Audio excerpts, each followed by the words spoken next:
Puasa ngebleng. Ada pepatah puasa adalah makanan jiwa. Semakin kentur laku puasa seseorang, semakin kuat jiwanya, batinnya. Puasa umumnya dimulai saat subuh dan buka puasa saat maghrib. Malam harinya bebas makan dan minum. Puasa 1 hari berarti selama 1 hari berpuasa dari subuh sampai maghrib. Malam harinya bebas makan minum. Puasa 3 hari berarti selama 3 hari berpuasa dari subuh sampai maghrib. Malam harinya bebas makan minum. Puasa 7 hari berarti selama 7 hari berpuasa dari subuh sampai maghrib. Malam harinya bebas makan minum. Puasa ngebleng tidak seperti itu. Puasa ngebleng secara sederhana bisa disebut puasa penuh 1 hari 1 malam atau 24 jam. Puasa ngebleng 1 hari berarti puasa penuh 1 hari 1 malam berturut-turut tanpa putus, tidak makan dan minum. Puasa ngebleng 3 hari berarti puasa penuh 3 hari 3 malam berturut-turut tanpa putus, tidak makan dan minum. Puasa ngebleng 7 hari berarti puasa penuh 7 hari 7 malam berturut-turut tanpa putus, tidak makan dan minum. Penjelasan Hari Jawa. Dalam penanggalan Jawa, hari dimulai pada hari sebelumnya pukul 5 sore atau pukul 17 dan berakhir pada hari yang bersangkutan pukul 5 sore atau pukul 17.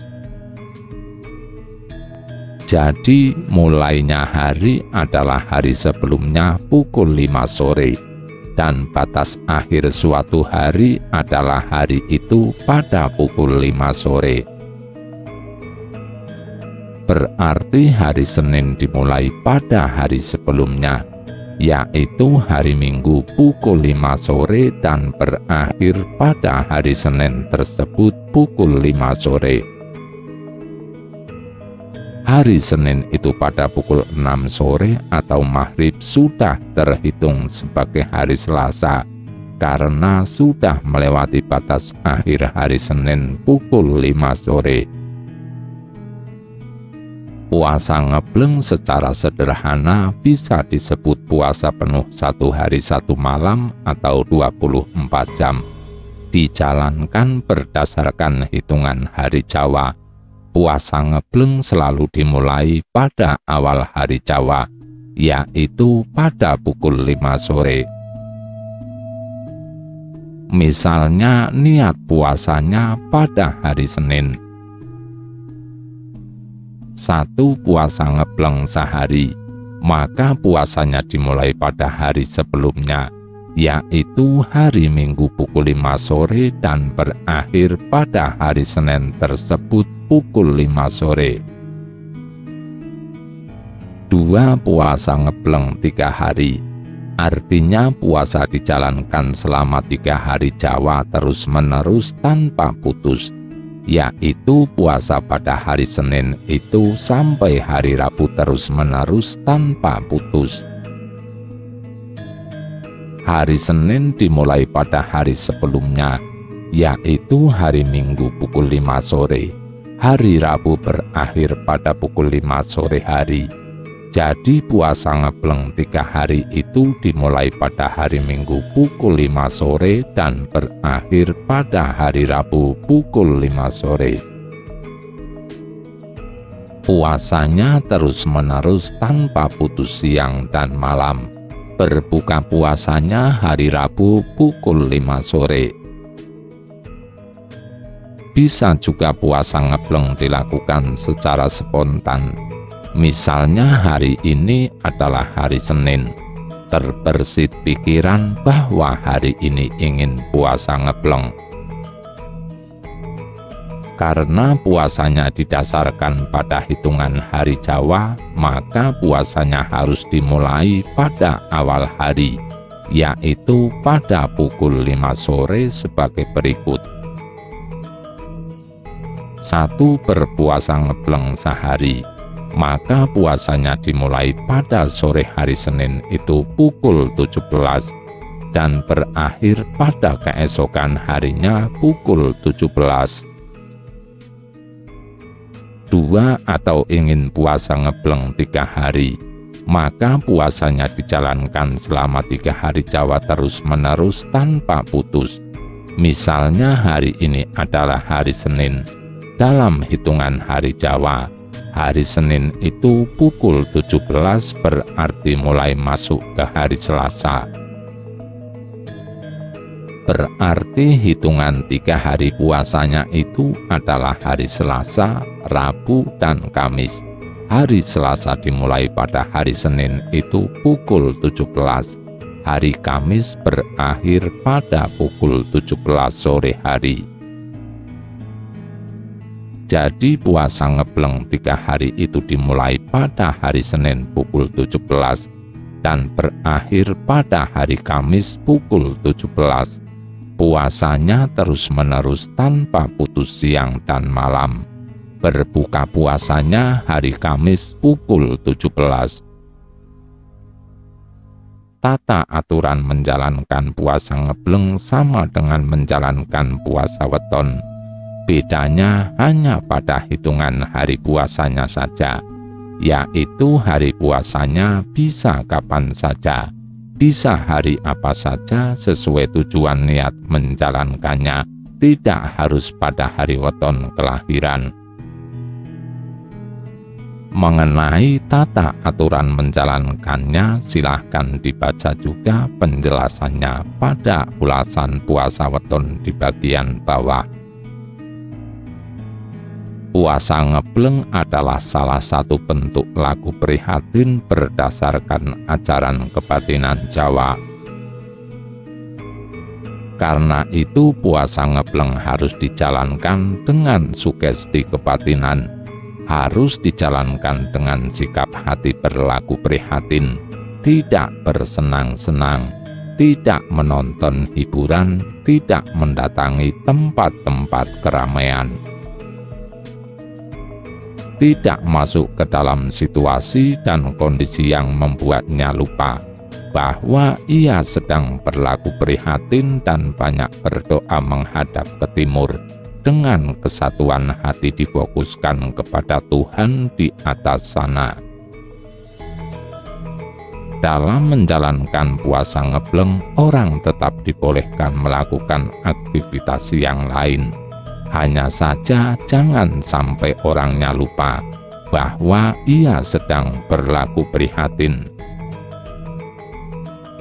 Selama menjalankan puasa ngebleng itu, orangnya harus sadar bahwa ia sedang berlaku prihatin. Dengan cara berprihatin ngebleng itu, sukma orang yang menjalaninya akan bereaksi menunjukkan kegaibannya, dan kegaiban dan kekuatan sukma orangnya juga bisa meningkat signifikan. Bila hanya menjalankan formalitasnya saja, ia puasa ngebleng tanpa ada sugesti berlaku prihatin, kegaibannya akan berbeda, karena pengaruhnya yang diharapkan adalah bersifat kegaiban roh atau sukma, bukan biologis. Maka puasa ngebleng harus dijalankan dengan sugesti kebatinan. Jangan puas hanya dengan sudah terlaksananya formalitas puasa ngebleng, atau hanya sekedar pernah dan mampu puasa ngebleng. Puasa ngebleng juga melambangkan kekuatan tekad dan niat seseorang untuk terkabulnya suatu keinginan. Bahkan banyak orang pada zaman dulu yang melakukan tapa dan puasa ngebleng itu tidak akan menghentikan tapa bratanya sebelum hajat keinginannya terkabul, sampai turun wangsit bahwa permintaannya dikabulkan. Karena itu, dalam menjalankan puasa ngebleng, orang-orang zaman dulu itu akan melakukannya dengan cara menyepi di dalam rumah tersendiri, di goa, di hutan, atau di gunung, supaya tidak ada yang mengganggu. Apa benar ada puasa ngebleng 7 hari 7 malam berturut-turut tanpa putus? Ada yang sanggup. Bagaimana dengan puasa ngebleng 40 hari 40 malam berturut-turut tanpa putus? Siapa yang sanggup? Ketika seseorang berpuasa ngebleng, pada hari pertama puasanya ia akan merasakan panas, lapar, dan haus, sama dengan yang dialami orang lain yang menjalani laku puasa biasa. Pada hari kedua, karena tidak ada juga makanan dan minuman yang masuk ke dalam tubuhnya, pada hari kedua itu tubuhnya mulai membakar cadangan makanan yang ada di dalam tubuhnya, air, lemak, protein, gula, dan sebagainya, untuk dikonversi menjadi zat-zat makanan dan energi yang dibutuhkan oleh sel-sel tubuhnya. Orang tersebut akan merasakan tubuhnya panas, mungkin juga sampai menyebabkannya sulit tidur di malam hari karena panasnya tubuhnya. Pada hari ketiga puasanya, panas tubuhnya mereda dan berkurang, rasa lapar dan haus hilang. Yang terasa hanya tubuhnya saja yang lemas, karena perutnya kempis tak terisi makanan. Puasa ngebleng pada hari ketiga itu yang dilakukan oleh orang-orang yang bersemedi atau menyepi, walaupun di dalam rumah, tidak menonton hiburan, tidak mendatangi tempat-tempat keramaian, dan tekun berdoa atau berzikir atau wirid. Kegaiban sukmanya akan kuat sekali, dan kegaibannya akan memancar cukup jauh. Kegaiban itu kuat sekali sampai bisa menarik perhatian dari roh-roh leluhurnya, sehingga disadari atau tidak olehnya, banyak roh-roh leluhurnya yang mendatangi orang itu untuk mencari tahu apa tujuan dari lakunya itu, dan mereka akan membantu mewujudkan hajat niat dan keinginannya itu. Pada hari ketiga itu, disadari ataupun tidak olehnya, roh sukma orang tersebut juga menguat, dan sukmanya memancarkan aura energi gaib yang menyebabkan roh-roh gaib kelas bawah tidak tahan berada di dekatnya, apalagi bila kekuatan sukmanya sudah cukup tinggi. Berbeda dengan puasa pada orang-orang yang menjalani ilmu gaib dan ilmu kodam yang kondisi berpuasanya dapat memancing roh-roh gaib untuk datang mendekat. Pada puasa ngebleng ini, justru pancaran gaib kekuatan sukmanya akan mengusir keberadaan roh-roh gaib lain dari tubuhnya dan dari sekitar orang itu berada. Kodam-kodamnya akan menjaga jarak. Itu baru puasa ngebleng 3 hari, belum yang 7 hari. Apalagi puasa ngebleng 40 hari seperti yang biasa dilakukan oleh tokoh-tokoh kebatinan dan pertapa zaman dulu. Orang-orang yang terbiasa melakukan puasa ngebleng 40 hari itu, seperti tokoh-tokoh kebatinan dan pertapa zaman dulu, yang biasanya dijalankan sambil bermeditasi dan bertapa brata, akan memiliki kegaiban dan kekuatan sukma yang luar biasa.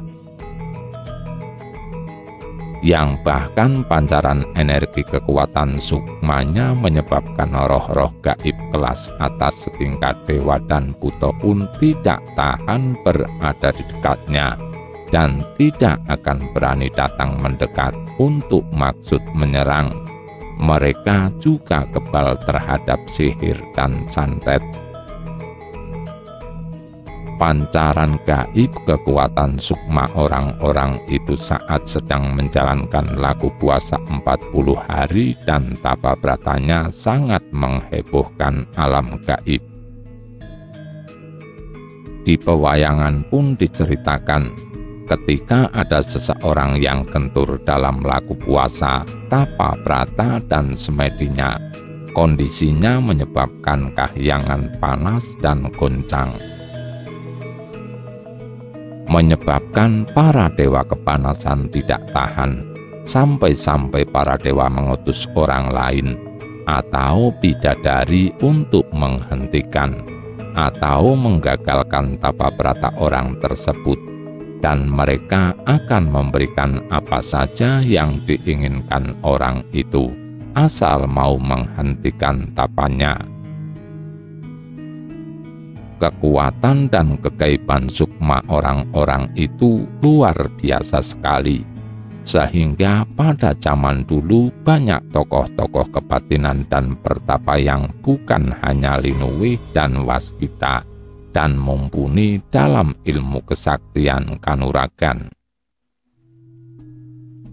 tetapi juga menjadikan sukma mereka penuh bermuatan gaib, sehingga kemampuan moksa yang dilakukan oleh tokoh-tokoh kebatinan zaman dulu berpindah bersama raganya ke alam roh tanpa lebih dulu mengalami kematian adalah sesuatu yang biasa. Bahkan orang-orang yang melakukan tapa brata dalam rangka mandito meninggalkan keduniawiannya, banyak yang kemudian moksa dengan sendirinya dalam kondisi bertapa. Orang-orang itu karena kekuatan gaib sukmanya tidak lagi membutuhkan makhluk halus untuk kodam ilmunya. Kekuatan dan kegaiban sukmanya lah yang melakukannya. Sukmanya sendiri sudah menjadi kodam baginya. Tetapi bila ada sesosok gaib yang mau datang untuk menjadi kodamnya, hanya gaib-gaib yang sepadan dengan kekuatan sukmanya saja yang akan datang menjadi pendampingnya, bukan gaib-gaib umum kelas rendah yang tidak tahan dengan pancaran energi sukmanya. Puasa ngebleng adalah salah satu cara untuk membangkitkan kegaiban sukma manusia. Puasa ngebleng harus dilakukan dengan sugesti kebatinan, yaitu dengan sikap hati berprihatin, menjauhi hiburan dan sikap bersenang-senang, dan banyak berdoa menghadap ke timur dengan kesatuan hati difokuskan kepada Tuhan di atas sana. Bukan sekedar sudah terlaksananya formalitas puasa ngebleng, karena pengaruhnya yang diharapkan adalah bersifat kegaiban roh atau sukma, bukan biologis. Dengan cara berprihatin itu, sukma orang yang menjalaninya akan bereaksi menunjukkan kegaibannya, dan kegaiban dan kekuatan sukma orangnya juga bisa meningkat signifikan. Puasa ngebleng, apalagi yang puasanya berhari-hari, bukanlah jenis puasa biasa yang orang-orang umum ringan melakukannya tanpa adanya niat dan tekad yang khusus. Karena itu puasa ngebleng lebih banyak dilakukan oleh orang-orang yang bergelut dalam dunia kebatinan atau spiritual dan tapa brata. Kegaiban dalam puasa ngebleng terkait dengan kegaiban yang berasal dari sukma manusia sendiri, atau kegaiban dari kesatuan roh pancer dan sedulur papat tidak berhubungan dengan kegaiban roh-roh lain dan kodam. Semakin kentur laku puasa seseorang, semakin kuat sukmanya dan semakin kuat kegaibannya. Karena itu puasa ngebleng tidak bisa disamakan atau diperbandingkan atau ditukar dengan puasa bentuk lain, karena sifat dan kegaibannya berbeda, dan tidak ada bentuk puasa lain yang kegaibannya menyamai atau melebihi puasa ngebleng. Tetapi puncak kekuatan sukmanya itu hanya terjadi pada saat seseorang berpuasa ngebleng. Sedangkan pada hari-hari selanjutnya ketika sudah tidak lagi menjalankan puasa, kekuatan sukmanya itu akan menurun lagi. Karena itu para penghayat kebatinan dan pelaku kebatinan kanuragan zaman dulu menjadikan laku puasa ngebleng ini sebagai ritual yang selalu dilakukan secara berkala. Juga dalam melatih keilmuannya atau ketika melatih suatu ilmu baru akan dilakukannya sambil berpuasa ngebleng, sehingga kekuatan dan kegaiban ilmunya tinggi. Tetapi jika puasa ngebleng itu dilakukan oleh orang-orang yang masih awam dalam dunia kebatinan dan kegaiban, mungkin kegaiban dari kekuatan sukmanya itu tidak akan banyak dirasakannya. Walaupun begitu, pancaran kekuatan sukmanya itu akan menjauhkannya dari roh-roh gaib yang sifatnya mengganggu. Di sisi lain, kegaiban sukmanya akan membuat kekuatan niat atau tekad dalam keinginan-keinginannya menjadi lebih mudah terwujud, dan ketajaman dan kepekaan batinnya akan semakin tinggi. Secara umum, kondisi sukma manusia adalah lemah, bahkan masih lebih lemah dibandingkan kuntil anak yang di alam gaib termasuk jenis halus yang paling lemah, sehingga sekuat apapun fisiknya orang akan mudah untuk dipengaruhi atau diserang secara gaib. Mudah terpengaruh ilmu pengasihan, kewibawaan, pelet, penundukan, juga gampang mengalami kesambet, ketempelan dan ketempatan makhluk halus. Pada orang-orang yang rajin berpuasa ngebleng, pancaran kekuatan sukmanya akan menjauhkannya dari energi-energi dan roh-roh gaib yang sifatnya negatif, terutama yang kekuatannya rendah yang seharusnya tidak sampai membuatnya terganggu. Tetapi karena semakin banyaknya orang yang sudah meninggalkan dunia kebatinan, maka puasa ngebleng ini juga semakin ditinggalkan. Bahkan para praktisi ilmu gaib dan ilmu kodam atau yang bukan kebatinan sering mempermudah laku puasanya. Misalnya, untuk mendapatkan suatu ilmu gaib tertentu cukup puasa biasa saja dari subuh sampai maghrib, atau hanya puasa berpantang makanan tertentu saja yang dilakukan selama 3 hari, 7 hari, 21 hari, atau 40 hari. Dan selama berpuasa itu malam harinya diharuskan mewirid amalan gaibnya. Selama berpuasa di atas, pada malam harinya orangnya diharuskan mewirid amalan gaibnya.